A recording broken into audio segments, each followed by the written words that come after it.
굉장히 9장은 논리적인 이 예정론의 이야기가 심각하게 다뤄지고 있기 때문에 많은 분들이 봐도 왠지 뭔가 마음이 그냥 부담스럽고 이게 뭔 소린가 싶기도 하고 한 내용입니다. 그걸 또 설교로 하니 또 얼마나 또 뭔 소린가 싶을까 싶기도 합니다. 그렇지만 오늘 이 속에 담겨 있는 사도 바울의 마음과 가슴, 그리고 그가 왜 이 택함과 예정에 대한 이야기를 여기에 담고 있는지를 좀 살펴봤으면 합니다. 너무 예정론을 이런 스토리의 흐름을 떼버린 채 교리로 떼놓고 신학화시키는 것이 아니라 사도 바울이 어떤 심정을 가지고 이 택함의 이야기를 하고 있는지를 좀 살펴보도록 하겠습니다. 여러분, 사실 이방인의 사도로 선교사로 살아왔던 바울은요, 많은 핍박과 괴로움을 경험했습니다. 그런데 바울이 경험했던 핍박과 괴로움은 어떤 괴로움이었을까요? 어떤 핍박이었을까요? 이방인의 사도니까 이방인들에게 핍박당하고 이방인들 때문에 고통을 많이 겪었을 것이다 라고 생각되어지는데, 정말 이방인 때문에 고통을 많이 겪었을까요? 아니면 유대인 때문에 고통을 많이 겪었을까요? 이방인의 사도면 이방인들에게 고통을 많이 받지 않았을까 싶은데, 그런데 사도 바울을 제일 많이 힘들게 했던 건 같은 동족인 유대인들이었습니다. 그래서 고린도 후서 11장 23절과 24절을 보면은요, 바울이 이렇게 말합니다. 내가 수고를 넘치도록 하고 옥에 갇히기도 더 많이 하고 매도 수없이 맞고 여러 번 죽을 뻔하였으니, 24절에서 명시하고 있지요. 유대인들에게 40에서 하나가만 매를 5번 맞았으며. 사도 바울도 약간 뒤끝이 있습니다. 내가 누구한테 40에 하나가만 매를 5번 맞았는지를 밝히고 있죠.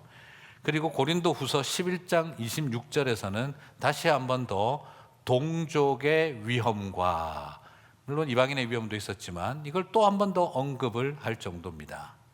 그리고 사도행전 23장 12절과 14절을 보면 사도 바울이 진짜 힘들었겠다 싶어요.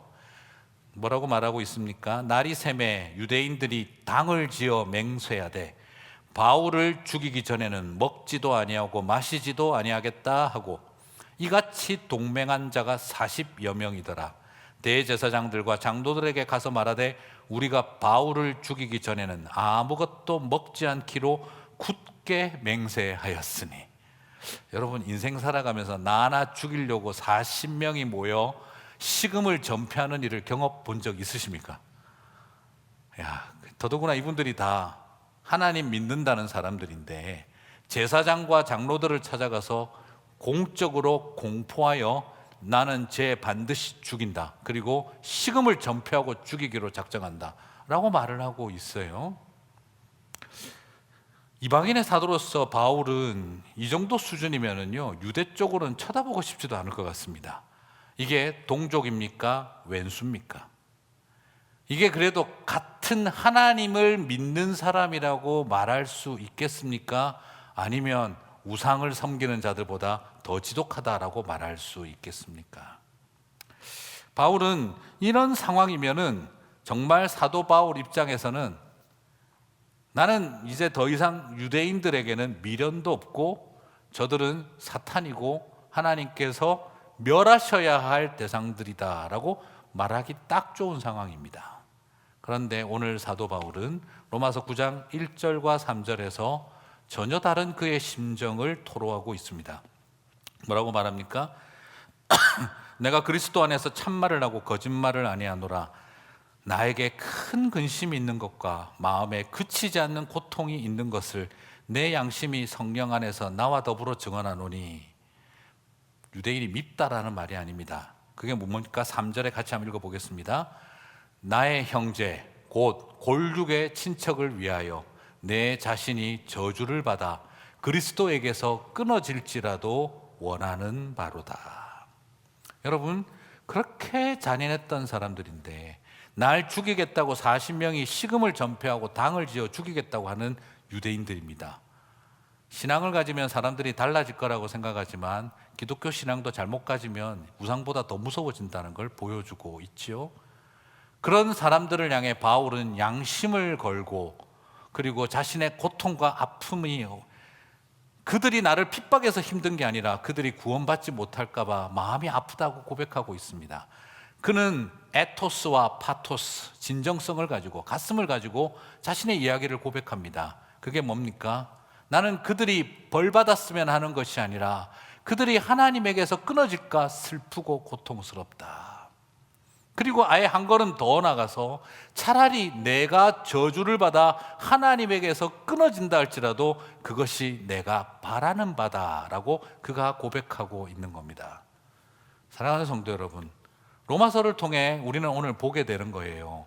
바울이 오늘 예정의 이야기, 선택의 이야기를 하는 것은 앉아서 좋은 머리 돌려서 신학적인 테크니컬하게 논리를 만들어내고 있는 이야기가 아니라 오늘 이 교리 이야기는 찢어지는 가슴에서 나왔다는 것입니다.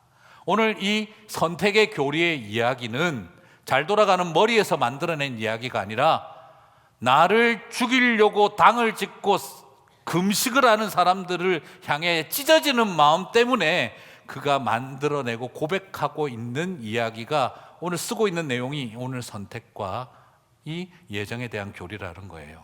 그러므로 사랑하는 성도 여러분, 우리는 이 질문 앞에 서야 됩니다. 나에게 있어서 이 유대인과 같은 존재들은 누구인가? 동족이 아니라 원수 같은 사람들, 가족이 아니라 왼수 같은 인간들, 같이 신앙생활하는 신앙인이 아니라 왼수처럼 되어버린 모습. 오늘 우리는 여기서 뭘 반면합니까? 기독교 신앙을 가지면 사람이 다 좋아지는 거 아닙니다. 기독교 신앙이 왜곡되고 잘못되어 버리면 우상 숭배자들보다 더 무서울 수 있다는 걸 보여주고 있지요. 이런 자리에서 바라봅니다. 나에게 있어서 이런 유대인과 같은 이는 누구인가? 40에 하나가만 매를 5번이나 치고 굶어 죽기까지 내가 너를 죽이겠다는 40명이 모여있는 이 유대인 같은 사람들은 나에게 있어서 누구일까요? 그리고 그거보다 더 중요한 건 그들을 향해 내 마음은 어떻게 흘러가고 있습니까? 하나님의 사람들은 오히려 그들을 향해 하나님의 공의와 저주를 선언하는 것이 아니라 내가 저주받겠습니다를 외칠 수 있다는 것, 이것이 오늘 사도 바울을 통해 보게 되어지는 그의 가슴이라는 것이죠. 사랑하는 성도 여러분, 교리보다 깊은 찢어진 마음, 그것을 가진 저와 여러분 되시기를 축복합니다. 이런 마음을 갖고 오늘 바울은 선택의 교리의 이야기를 들어갑니다. 왜냐하면 그 유대인들 안에 질문이 계속 있는 거예요. 그리고 자기 자신 안에도 질문이 있는 거예요. 그게 바로 뭡니까? 해결되지 않는 그 아픔과 같은 질문. 어떻게 유대인이 메시아를 죽일 수가 있는가? 어떻게 유대인들이 복음을 믿지 않게 될 수 있는가? 그러면 이제 유대인들은 버림받은 자들인가? 그렇다면 우리를 선택하신 하나님의 계획과 하나님의 말씀은 실패한 것인가? 패하여진 것인가? 그런 그 질문이 생깁니다. 그리고 동시에 동족인 유대인들 안에 질문이 일어납니다. 뭘까요?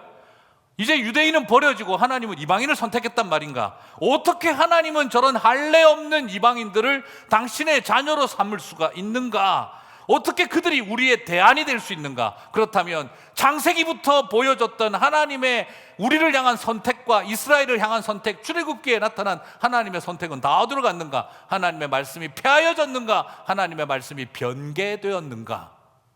이 질문이 그들 안에 있는 거예요. 그래서 사도 바울은 오늘 이 찢어지는 마음을 가지고 자기 자신을 향해 다 대답을 하고, 그리고 또한 유대인들의 질문을 향해 대답하고 있는 겁니다. 하나님 말씀이 폐하여졌느냐? 아니다. 하나님이 그러면 뜻을 바꾸셨느냐? 아니다. 하나님이 불의하냐? 아니다. 오늘 그걸 논리적으로 설명을 하고 있습니다. 자, 그래서 오늘 이 로마서 9장은 구약의, 특별히 창세기의 이야기를 통해서 유대인이 완전히 버림받은 존재들이 아니라 하는 것을 딱 강력하게 전제하고, 그리고 그렇다고 해서 유대인들이 처음부터 도매급으로 무조건 모조리 다 구원받았다는 생각, 유대인들의 그 선민의식은 너희들이 성경을 잘못 이해한 거다라는 걸 바울이 설명을 합니다. 그래서 하나님의 말씀이 창세기 때 다르고 지금 로마서 때 다른 게 아니라 너희들이 창세기 때 있었던 그 하나님의 선택의 이야기를 잘못 알고 있을 뿐이다. 그래서 하나님의 말씀은 그대로 이어져 가고 있다. 이걸 논증을 합니다. 그리고 유대인들만이 아니라 이방인들이 구원받는 것도 이것이 하나님의 갑자기 일어난 스캔들 같은 생뚱맞은 사건이 아니라 그때부터 잘 이어가고 있는 하나님의 계획대로 가고 있는 것이다를 바울이 논증을 합니다. 로마서 9장 4절과 5절을 보시면 먼저 그들은 이스라엘 사람이라 그들에게는 양자됨과 영광과 언약들과 율법을 세우신 것과 예배와 약속들이 있고 조상들도 그들의 것이요 육신으로 보면 그리스도가 하면 그들에게 나셨으니 그는 만물 위에 계셔서 세세의 찬양을 받으실 하나님이시니라. 아멘. 함으로써 지금 뭘 보여주고 있습니까? 유대인들이 근본적으로 버림받은 사람들이 아니다. 예수님도 혈통적으로 유대인에게서 나지 않았느냐. 그걸 전제하고 있어요. 하지만 뭘 이야기합니까? 유대인이라고 무조건 도매급으로 모조리 처음부터 다 택함받았다라고 생각하는 건 여러분들의 창세기부터 아브라함부터 이야기를 착각하고 잘못 알고 있는 것이다 라고 바울이 논증을 합니다. 아규를 합니다. 자, 로마서 9장 6절에서 8절 바로 그 다음 나오죠. 이어서 그러나 하나님의 말씀이 폐하여진 것 같다 않도다. 자, 지금 이 이방인들에게 간다고 해서 이게 폐하여진 게 아니다. 유대인들 중에 안 믿는 사람들이 일어나고 메시아를 죽인다고 해서 실패한 게 아니다. 왜? 이스라엘에게서 난 자들이 다 이스라엘이 아니더라는 겁니다. 7절 또한 아브라함의 씨가 다 그의 자녀가 아니라 오직 이삭으로부터 난 자라야 네 씨라 불리리라 하셨으니 곧 육신의 자녀가 하나님의 자녀가 아니요 오직 약속의 자녀가 씨로 여기심을 받느니라. 자, 이게 무슨 이야기죠? 창세기 아브라함과 이삭의 이야기를 보자. 구약시대 때도 그때 어디 아브라함의 자손이라고 도매급으로 모조리, 이삭의 자손과 그 후예라고 무조건 도매급으로 모조리 그렇게 된 거 아니지 않느냐라고 바울이 논증을 하는 거죠. 여러분, 아브라함에게 있어서 아들이 몇이 있었습니까? 많은 분들이 둘만 있었는 줄 압니다. 이스마엘과 이삭이라고 생각하는데 우리 아브라함 어르신 좀 배우면 안 될 요소가 참 많습니다. 네, 아들이 둘만 있는 게 아니라 나중에 사라 죽고 난 다음에 100세가 넘어가서 침상이 좀 춥다고 또 젊은 후처를 들여서 배우시면 안 됩니다. 이런 거. 네. 아브라함, 나도 아브라함처럼 막 이러시면 안 돼요. 네. 그래가지고 낳은 아들이 시므란, 욕산, 무단, 미디안, 이스박, 수아까지 100세 넘으셔서 아들 5 봤으면 대단하신 분이십니다. 그러면 이들이 모두 다 이스라엘이 됐나요? 이스라엘이 되느냐? 아니에요. 사라의 아들 이삭을 통해서만 이스라엘의 혈통이 이어져 가고 구원의 백성의 통로가 되어집니다. 그리고 이삭이 아들을 낳았는데 이삭은 아들을 또 어떻게 했습니까? 둘 낳았죠. 쌍둥이 에서와 야곱을 낳았습니다. 그런데 이스라엘은 에서가 아니라 야곱이 이어가게 되었던 것을 우리는 알고 있습니다. 지금 바울은 뭘 악유하고 있습니까? 논쟁하고 있습니까? 유대인들아, 너희들이 아브라함의 자손이다 라고 우리는 다 모조리 도매급으로 무조건 구원받았다라고 생각하지 마라 하는 것입니다. 아브라함의 자손이었지만 그 많고 많은 아들들이 있었지만 하나님은 이삭을 통해서 역사하셨고 이삭의 가문에서도 에서가 아니라 야곱을 통해 함께 하시지 않았느냐. 그러므로 너희들이 선민의식을 가지고 혈통 자랑하고 너희들의 율법의 의를 자랑하고 우리가 아브라함의 후손이라는 걸 자랑한다고 해서 그것이 너희들이 처음부터 모두가 다 그랬던 건 아니었다. 그것은 육신의 자녀의 길과 하나님의 자녀의 길이 구별되어 있었다라는 걸 바울이 아규하고 있는 것이지요. 그래서 지금 유대인들이 그리스도를 십자가에 못 박고 그리고 지금 유대인들이 복음을 믿지 않고 복음을 배척하는 길을 걸어가는 모습을 본다면 그건 하나님이 갑자기 폐하여진 게 아니라 말씀이 폐하여진 게 아니라 그들은 누구의 길을 간다는 거죠? 아브라함의 후손이지만 약속의 자녀가 아닌 육신의 자녀의 길을 그들이 걸어간 것처럼 지금 걸어가는 것이고 에서가 갔던 것처럼 지금 또한 그들도 가는 것이고 이렇게 되어지고 있다. 그러므로 지금 이스라엘 사람들이 누구는 복음을 믿고 어떤 사람들은 복음을 배척하는 두 갈래 길이 생긴 건 하나님의 말씀이 폐해진 게 아니라 옛날부터 그랬다라는 걸 사도 바울이 지금 논증하고 있는 것이죠. 그러면 질문이 따라오겠죠. 육신의 자녀가 아니라 하나님의 자녀가 된 이삭과 야곱은 뭘 근거로 된 겁니까? 아니 우리 지금 억울하지 않습니까? 이거 뭔가 불공정하지 않습니까? 왜 하나님의 예정이고 선택이라면 육신의 자녀로 선택된 사람, 이건 뭐 좀 그렇지 않습니까? 이건 좀, 이거 뭐 어떻게 이걸 공정하다라고 말할 수 있어요? 라는 질문이 생깁니다. 그렇다면 어떻게 해야 구원에 억울함이 없고 공평하고 공정한 선택 내지는 구원이 가능할까요? 하나님이 선택하신다, 이건 참 불공평하다라고 말을 하지만 정작 나보고 한번 만들어 보라고 하면 기준을, 온 세상을 만족시킬 수 있는 방법은 하나도 없습니다. 그걸 깨달은 사람들이, 근본적으로 불가능한 것을 안 사람들이, 인간의 선함에서 구원을 찾을 수 없다는 것을 깨달은 사람들이 뭘 본 거죠? 인간의 선함이 아니라 하나님의 선하심에서 구원이 나오는구나, 하나님의 선하신 뜻에 있구나라는 것을 옮긴 것입니다. 인간의 선함에서부터 구원의 공평함을 찾을 수 없는 우리들이 하나님의 선하신 뜻, 거기에 밖에는 답이 없다라는 것을 깨달았을 때 그 하나님의 선하신 뜻이 바로 선택, 예정이라는 것으로 정리한다는 것이죠. 그러므로 여러분, 예정은 하나님의 갑질과 제멋대로에서 나온 것이 아니라 인간 스스로가 찾을 수 없는 답 속에 하나님의 은혜로만 설명이 가능하다는 것을 깨달은 사람들의 고백이 주님이 기쁘신 뜻대로 우리를 택하사라는, 하나님의 선하신 뜻대로 우리를 택하사라는 말로 고백하게 된 것이죠. 여러분, 이제 이 의미를 좀 이해하시겠습니까? 그러므로 중요한 건 예정이라는 말이 중요한 게 아닙니다.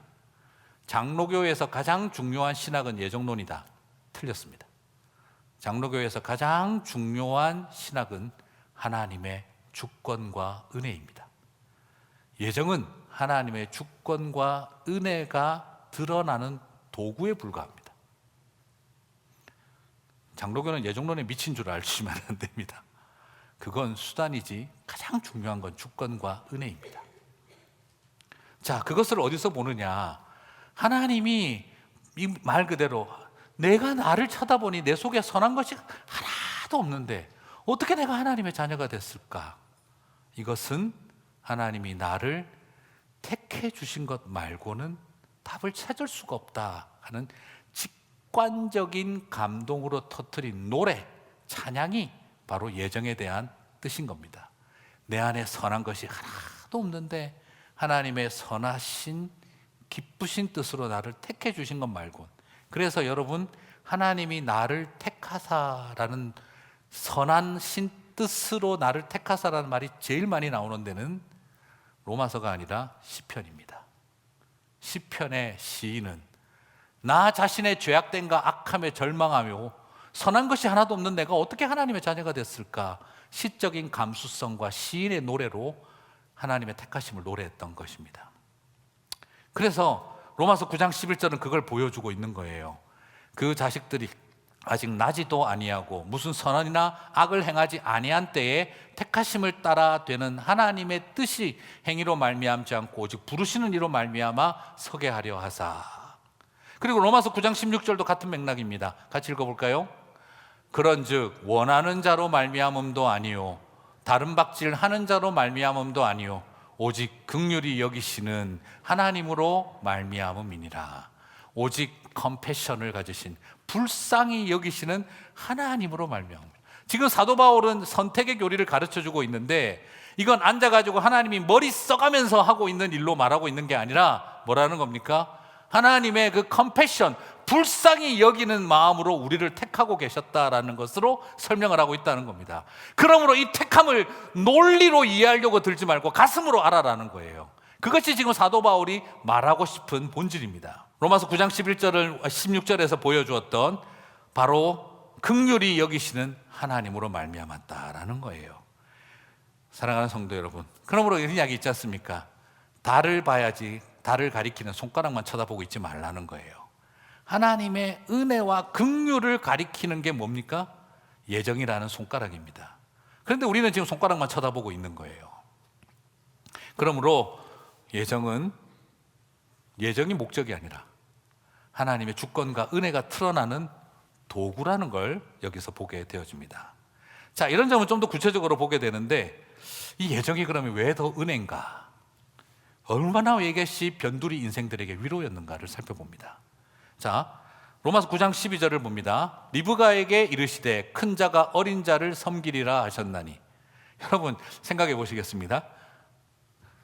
여러분은 큰 자를 선택하시겠습니까? 어린 자를 선택하시겠습니까? 여러분들은 장대한 자를 선택하시겠습니까? 미숙한 자를 선택하시겠습니까? 사회적인 기준과 그 당시 고대 사회의 통념으로 본다면 우리는 큰 자, 장성한 자를 선택해야 합니다. 그런데 하나님은 지금 이 이야기를 왜 하고 계십니까? 하나님은 큰 자가 아닌 어린 자를 택하셨다는 겁니다. 미숙하고 불안하고 못난 걸 잡으셨다는 겁니다. 여러분, 이것이 그래서 하나님의 선택과 예정이 은혜라는 겁니다. 세상의 선택은 당연히 큰 자를 향해야 하는데, 그런데 하나님의 선택은 어린 것, 미숙한 것을 향했다는 겁니다. 여러분, 여기서 바라봅니다. 하나님의 선택과 예정은 소위 말하는 사회적인 기준으로 바라볼 때는 이건 아니죠. 그런데 여기서 우리는 바라봅니다. 하나님의 선택과 예정이 갑질입니까? 은혜입니까? 바로 긍휼히 여기시는 하나님의 선택이 일어나더라는 것입니다. 하나님은 뭔가 예지하셔서, 얘는 예수 믿을 것 같으니까, 얘는 착하게 살 것 같으니까, 얘는 나중에 잘할 것 같으니까 선택하신 것이 아닙니다. 그러면 사회적인 기준과 뭐가 다르겠어요? 하나님은 얘가 뭔가를 바라보고 예지 예정을 하신 것이 아니라, 얘는 싹수가 보이니까, 얘는 나중에 잘할 것 같으니까, 얘는 예수 잘 믿고 목사 될 것 같으니까, 장로 될 것 같으니까, 집사 될 것 같으니까, 그래서 하나님이 선택하는 게 아닙니다. 왜 선택받은 겁니까? 긍휼히 여기셔서 어린 자를 선택하신 것이었습니다. 예정과 선택은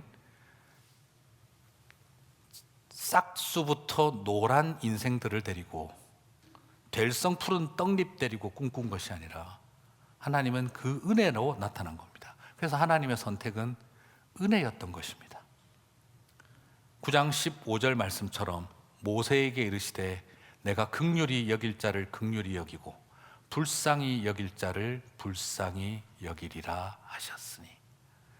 사랑하는 성도 여러분, 혹시 기분 나쁘세요? 나를 택한 게 잘나서가 아니었네. 내가 잘해서 하나님 나를 택한 게 아니었네. 갑자기 기분이 확 나쁘실 수도 있겠어요. 근데 여러분, 이게 뭡니까?